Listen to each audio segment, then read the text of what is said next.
pertanyaan ini menelisik terhadap pertanyaan yang kedua tadi ya. Artinya ini lebih kepada rahasia mengapa saya memilih mereka ya. Yang pertama adalah genre buku pemikiran yang kami tulis ini adalah yang pertama sekali kami mengambil tokoh dua benua ya, benua Asia dan Arab gitu.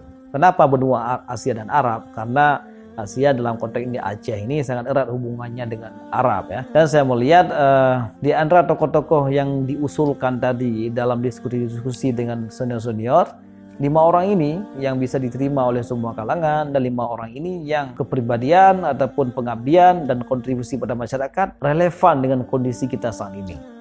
Misalnya dalam konteks Aceh, kita hari ini semangat membaca kita hilang ya. Maka dengan hadirnya Ahmad Arif ini yang salah satu kontribusinya untuk menghidupkan semangat baca, mungkin kita bisa jadikan bagaimana cara yang dia lakukan ini untuk menumbuhkan kembali semangat baca kita.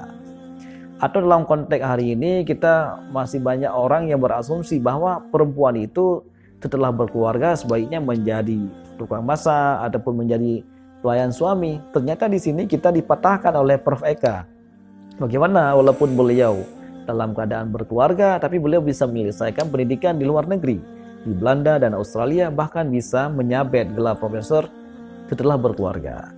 Atau kita juga bisa melihat dalam kondisi kita saat ini, di mana gerakan-gerakan ekstremis, radikal yang muncul di hadapan kita, yang mengusik kehidupan kita, dengan hadirnya Grand Syekh Azhar ini sebagai ikon Islam modern ini bisa menyeimbang keadaan kita saat ini.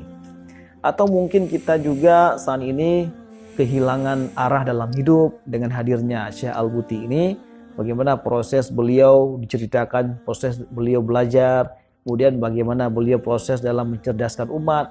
Maka kisah-kisah seperti ini saya kira sangat relevan dengan kondisi kita saat ini.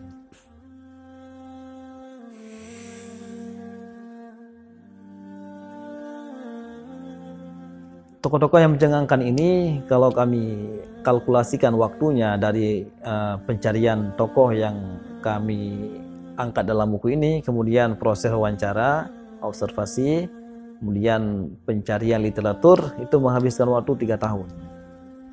Dan 3 tahun ini sangat singkat waktunya. Seharusnya kalau kita tulis tokoh-tokoh itu kan minimal 5-10 tahun ya. Nah, tapi 3 tahun ini ya lumayan menantang lah.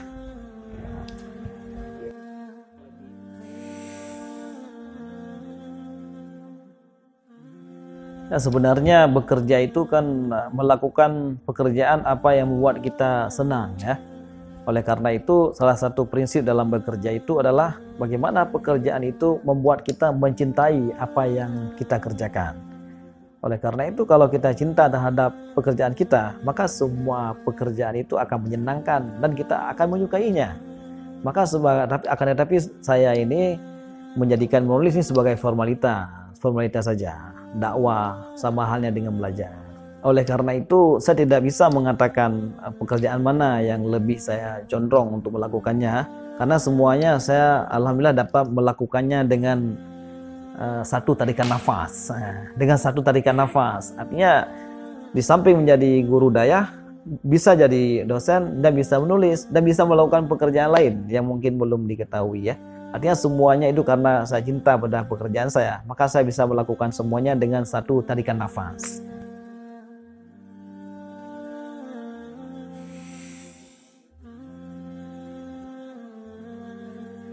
Ya mungkin karena saat ini saya masih memposisikan diri saya sebagai pelajar ya. Oleh karena itu saya masih harus banyak membaca karya-karya ekonomi yang ditulis oleh para pionir ekonomi Islam dan tokoh-tokoh ekonomi Islam dunia lainnya. Maka untuk saat ini saya rasa tentang ekonomi itu adalah tulisan yang sangat berat. Saya belum saatnya untuk menulis tentang itu. Yang pertama. Yang kedua, menulis buku itu kita ingin sebagai penulis bagaimana pesan yang kita sampaikan itu tersampaikan kepada pembaca sebanyak mungkin.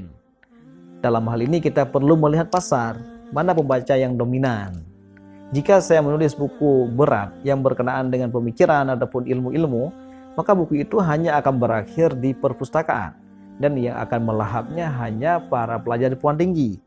Sedangkan masyarakat biasa yang tidak terbiasa dengan bahasa istilah-istilah yang berat, mereka akan meninggalkan buku kita. Dengan demikian sebagai penulis kita tidak ada penghasilan.